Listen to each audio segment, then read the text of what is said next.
Today class past continuous tense.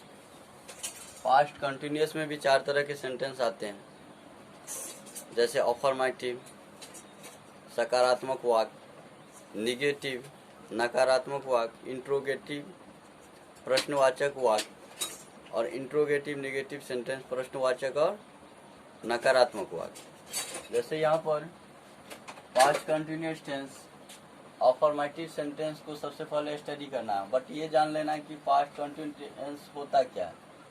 यहाँ पर लिखा हुआ वैसा सेंटेंस जिसका प्रयोग भूतकाल में जारी कार्यों को व्यक्त करने के लिए किया जाए, अर्थात बीते हुए समय में कार्य जारी था, इसी को दर्शाने के लिए पास्ट कंटिन्यूअस टेंस का स्टडी किया जाता है। सो सबसे पहले पास्ट कंटिन्यूअस जैसे कि चार तरह के सेंटेंस आते हैं, तो अफर्मेटिव सेंटेंस को यहाँ देखना है।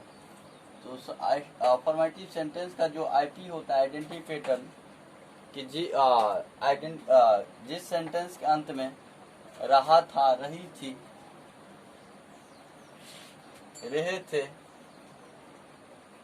या केवल खड़ा था, खड़ी थी, बैठे थे, बैठा था इत्यादि प्रकार का अगर किसी सेंटेंस में शब्द का प्रयोग हो जाए तो उसे पास्ट कंटिन्यूअस टेंस का अफर्मेटिव सेंटेंस मानोगे। किसी सेंटेंस के पहचानने के पश्चात उसका रूल रेगुलेशन अति आवश्यक हो जाता है। सो पास्ट कंटिन्यूअस टेंस के अफर्मेटिव सेंटेंस का जो रूल है कुछ इस प्रकार है कि सब्जेक्ट प्लस वाज या were plus V1 plus ING plus object. यह सब्जेक्ट जिसके बारे में हमें इंफॉर्मेशन मिल रही है उस सेंटेंस को लिख दो, उस सेंटेंस का जो सब्जेक्ट होता है, कर्ता होता है, उसको लिखोगे। उसके बाद वाज या वर, इन दोनों में से किसी एक हेल्पिंग वर्ब का यूज करना है। यहाँ पर दो हेल्पिंग वर्ब है, एक है वाज और दूसरा है वर। आगे है V1 प्लस ING, भर के फर्स्ट फॉर्म में ING जोड़ोगे तो V4 की प्राप्ति होगी और ऑब्जेक्ट। बट यहाँ क्लियर ये करना है कि इन दोनों में से किस सब्जेक्ट के साथ वाज का प्रयोग करना है, किस सब्जेक्ट के साथ वर का प्रयोग करना है। तो यहाँ नोट के माध्यम से ये समझ लेना है कि आई और कोई भी सब्जेक्ट, आई मतलब माई, आई और third person singular number. Third person singular number क्या सब है? हे, सी, इट और किसी का नाम, ये थर्ड पर्सन सिंगुलर नंबर। ये चारों सब्जेक्ट और आई आ जाए, मतलब 4 और 1 5, ये 5 सब्जेक्ट आ जाए तो उसके साथ हेल्पिंग वर्ब के रूप में वाज का प्रयोग करना है। बाकी जो भी सब्जेक्ट है जैसे यू, वी, दे इत्यादि प्रकार का अगर सेंटेंस सब्जेक्ट आ जाए तो उस तरह के सेंटेंस में हेल्पिंग वर्ब के रूप में वर का प्रयोग करना है, वर का प्रयोग करना है।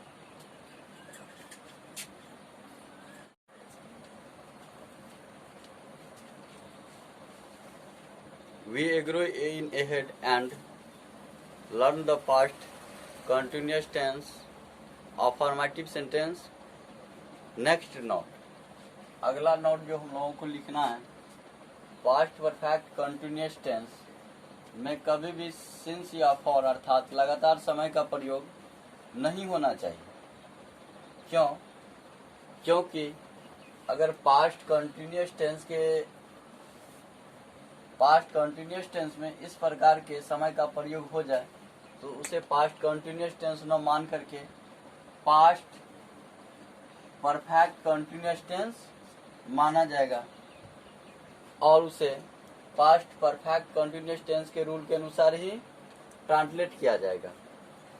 इस नोट के पश्चात कुछ आवश्यक एग्जाम्पल्स देख लेना है। जैसे राम किताब पढ़ रहा था, इस वाक्य के अंत में रहा था पास्ट कंटिन्यूअस टेंस के अफर्मेटिव सेंटेंस के पहचान वाला ही शब्द लगा हुआ है, इसीलिए इसे पास्ट कंटिन्यूअस टेंस के अफर्मेटिव सेंटेंस के रूल के अनुसार ट्रांसलेट करोगे। सो पास्ट कंटिन्यूअस टेंस के अफर्मेटिव सेंटेंस का रूल होता है सब्जेक्ट प्लस वाज या were plus V1 plus ING plus object. यहाँ first time everyone choose the subject, so Ram किताब पढ़ रहा है, काम राम कर रहा है, तो राम का अंग्रेजी जो लिखना है राम लिखना है।